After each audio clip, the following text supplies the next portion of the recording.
The first time humanity was saved, no one noticed. There was no grand speech, no fleet descending from the stars, no dramatic broadcast across the galaxy. It happened quietly, on a nameless fringe world marked only as Outpost K-47, during a border skirmish no major power cared to record. A human relief ship had been dead in space. Its engines were slagged, its shields failing, and its crew, civilians, engineers, and children, were days away from suffocation. The Galactic Council had already written them off. But one species didn't. The Carracks.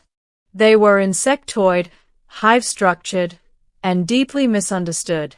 To the galaxy, they were laborious, scavengers, disposable auxiliaries in other people's wars.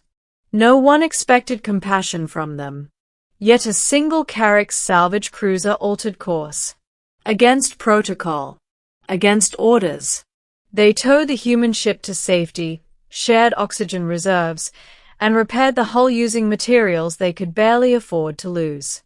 3 Carrack's drones died during the operation when a radiation surge breached the damaged reactor. The humans survived. When the Council asked why the Carracks had intervened, the Hive speaker responded with a simple statement. They were dying. We could help. Then the galaxy moved on. Humans didn't. Captain Mara Ellison stood at the memorial wall on Luna Station, fingers tracing 3 unfamiliar symbols etched into steel. Carrack's script. Those are the ones, her aide said quietly. The drones that died saving your ship. Mara nodded. She remembered the silence of space. The dimming lights. The moment she had accepted death, until alien hands pulled them back from the void. They didn't have to, she said. No, the aide agreed. They really didn't. Years passed. Humanity grew. They rebuilt fleets, colonized new systems, and earned a reputation as stubborn survivors with an irritating habit of escalating conflicts far beyond expectations. But there was something else they were known for, something other species whispered about uneasily. Humans remembered. Especially debts. When the Carrack's hive world of Teskara was accused of harboring insurgents, the Council didn't bother investigating. The planet was strategically inconvenient and politically expendable. Sanctions came first. Then blockades. Food shipments halted. Medical convoys turned away. The Carracks did not protest. They endured, as they always had. Until the bombardment began. Orbital strikes targeted infrastructure. Not military targets, nurseries, energy hubs, nutrient vats. Precision devastation, justified as containment. The galaxy watched. Humanity did not. Mara Ellison, now Admiral Ellison, received the report at 0300. She read it once. Then again. Her jaw tightened. Summon the High Council, she said. And prepare task force retribution. The officer hesitated. Admiral, that force hasn't been deployed since. Since we promised never to let it be needed again, Mara said. Seems the galaxy forgot who we are. Task force retribution wasn't large. It didn't need to be. It was composed of human ships optimized for one purpose: overwhelming intervention. Electronic warfare cruisers, rapid deployment carriers, and kinetic platforms banned under 3 separate Council accords. Humanity had signed those accords. With footnotes. When the human fleet entered Teskara space, Council commanders ordered them to stand down. Mara opened a channel. This system is under human protection, she said calmly. Withdraw immediately. You have no jurisdiction here, the Council fleet commander replied. The Carracks are under sanction. They saved us, Mara said. That gives them jurisdiction in our book. The commander scoffed. You'd risk interstellar war over an insect hive. Mara leaned closer to the camera. We'd burn stars for them. The first shots were not fired by humans.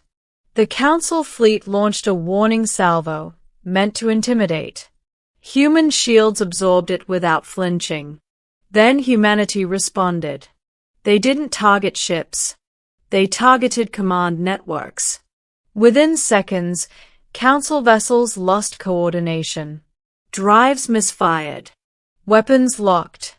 Entire flotillas drifted helplessly as human boarding teams, non-lethal but unstoppable, secured bridges and engines. Human ships formed a defensive lattice around Teskara, intercepting every incoming strike. On the planet below, Carrick's drones looked up at the sky, watching unfamiliar silhouettes block the fire raining down on them.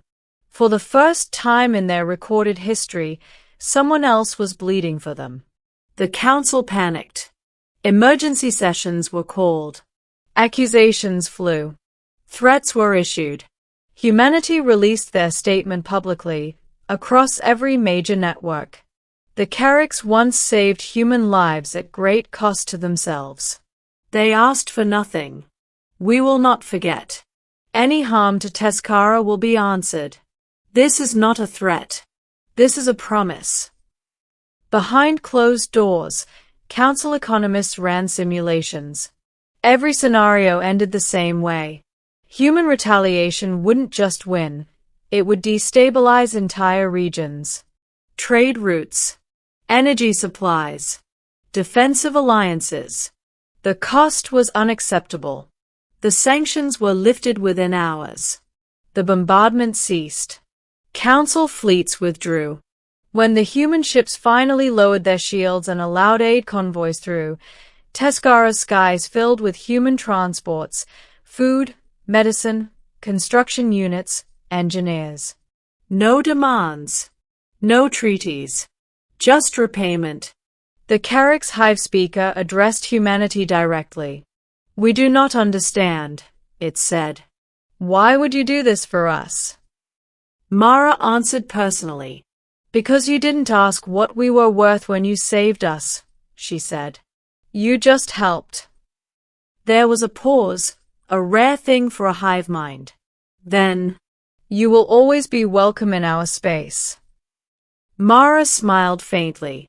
We know. Years later, young diplomats would study the Teskara incident as a turning point in galactic politics. They would learn a new rule.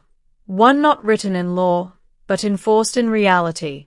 Never assume a favor from humanity is forgotten. And never assume their gratitude is small. Because humans don't repay kindness quietly. They repay it with fleets, with firewalls, with unbreakable resolve. They repay it in ways that remind the galaxy of a dangerous truth. Mankind does not seek dominion. But when they owe a debt, their payback can shake worlds.